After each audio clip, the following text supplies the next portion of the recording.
It is coming to people's attention. People are waking up to the idea that maybe some person that I've never even met, I don't even know the name of, having control over how I live my life is a really bad idea.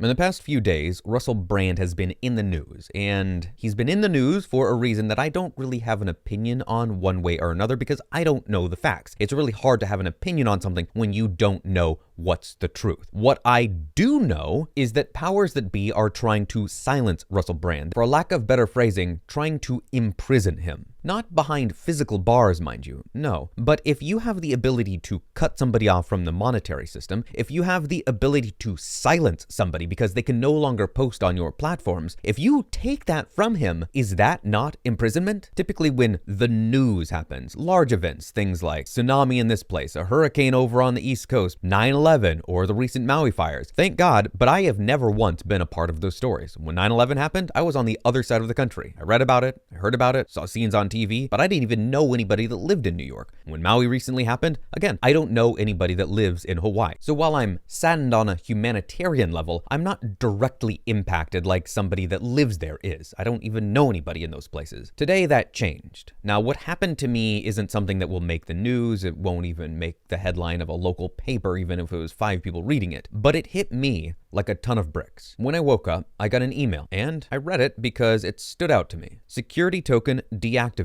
Dear Mr. Huddle Sapien, our records show that on September 21st, 2023 at 9:13 a.m., you updated your security preferences. I definitely did not do that. By deactivating your security token. I don't even know what a security token is, but I'll tell you what, I definitely did not deactivate it. I didn't do anything while I was sleeping because I was asleep. So the first thing I did was call my bank and say, hey, what's going on here? And I was told something that was quite concerning. The first thing the person on the other side of the phone told me was, I can't do anything. I'm sorry. What do you mean you can't do anything? I've reached a dead end on my screen. I've never seen this before. That's what the banking agent told me. I've never seen this before. I've reached a dead end and there's nothing I can do.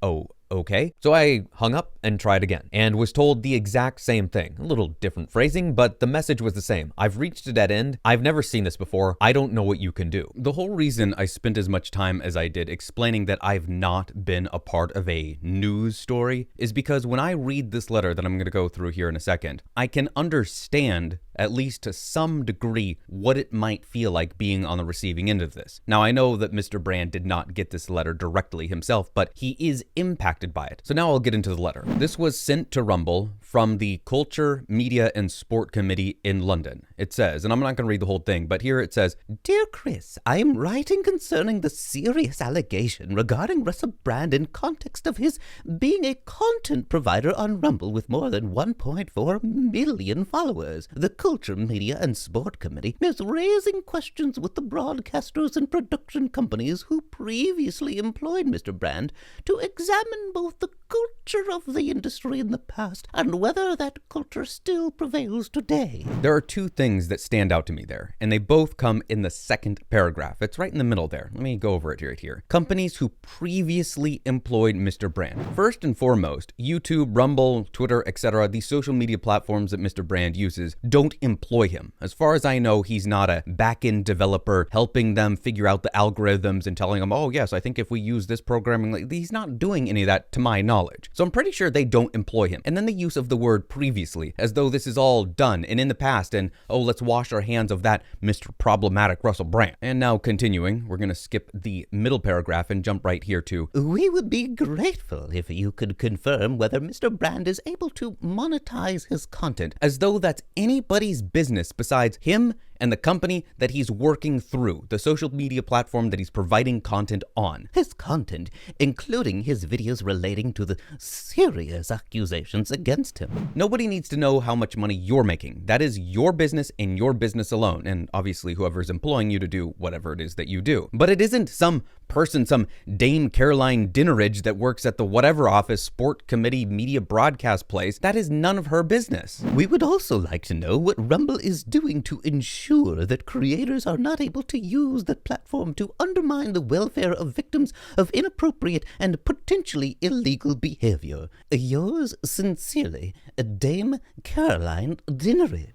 I once said it in jest, honestly, that the Bitcoin way has a sleep sound like a baby plan. But let's be honest, once you are in control of your money and you're the only one in control of your money, then you will be sleeping sound like a baby. So reach out to the Bitcoin way, schedule a free 30-minute consultation call, and get on that sleep sound like a baby plan. The point here is a deeply disturbing one.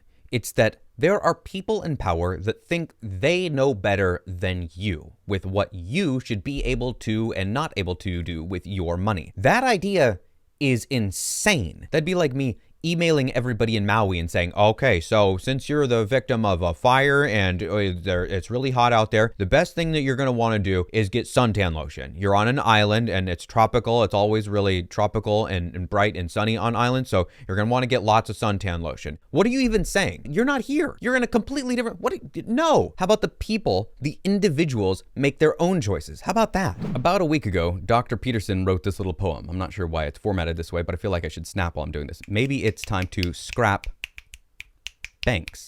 Could Bitcoin fix this? The answer is yes. Dr. Peterson, the answer is yes, Bitcoin could fix this. So it could fix most all problems. And what he's referencing is this from MAU Home. It says, Australia at breakneck speed now to remove physical cash as yet another bank announces it will scrap cash, checks, and phone payments. So basically the story is this. This gal came in to this Australian bank branch and said, hello, yes, I'd like to get some money because I've got to pay the dog sitter and I'm going to be going down to Bondi Beach with the girls later on and we're going to get some drinks and just have some fun. Can I get some monies? I don't know what Australian money. I'm just visiting. And this one says, oh no, we're not doing cash no more. Nope, you can't. Yeah, I guess you're just out of luck, dear. And she goes, what? No cash? Yeah, the banks, we're just not doing cash no more. Sorry about that. Well, what am I supposed to do? I don't know. My screen here is saying dead end. Which has me wondering, is that who I talked to 3 times in a row? No, I don't think so because one of them was a dude. But anyhow, when I called the bank and was told, dead end, sorry, we can't do anything to help you, I said, what are you talking about? How is that an option? How is it just dead end? What do you mean just there's nothing that you can do? So let's bring this full circle. The idea that there are people in control of your money besides you is something that should keep everybody up at night, just a little bit.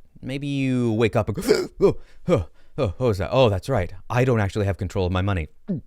Maybe I should do something about that. And you should. Now, I am not suggesting that you sell everything besides a trench coat and a pair of Crocs and you go wandering around hoping for the day that hyper-Bitcoinization happens. And I'm not even suggesting, as you might expect me to suggest here, to buy any Bitcoin. No, I'm not even suggesting that. What I am imploring you to do, however, is to educate yourself. Subscribe to Simply Bitcoin, tune into the live show, pay attention to what we talk about here, and you will undoubtedly come to conclusions that are best for you. Because just like I couldn't tell somebody what they should do when 9/11 happened, and I certainly can't tell anybody what to do when Maui happened, I can't even tell you what to do with your own $3. You are the only one that will know what to do with that. But the only way that you can make an informed choice is by knowing what your choices are. And when people in power take those choices from you, we've got a big problem. And the number one way that you can avoid those bamboozler scumbag snake oil salesmen is by knowing more than they do, or at least a modicum, a small amount that they do. So educate yourself, learn about the financial system, and know what you have control of. Because I'll tell you what, as I learned firsthand this very morning, you don't have control of your own money. You don't. You think you do, but you don't. Unless that money is Bitcoin.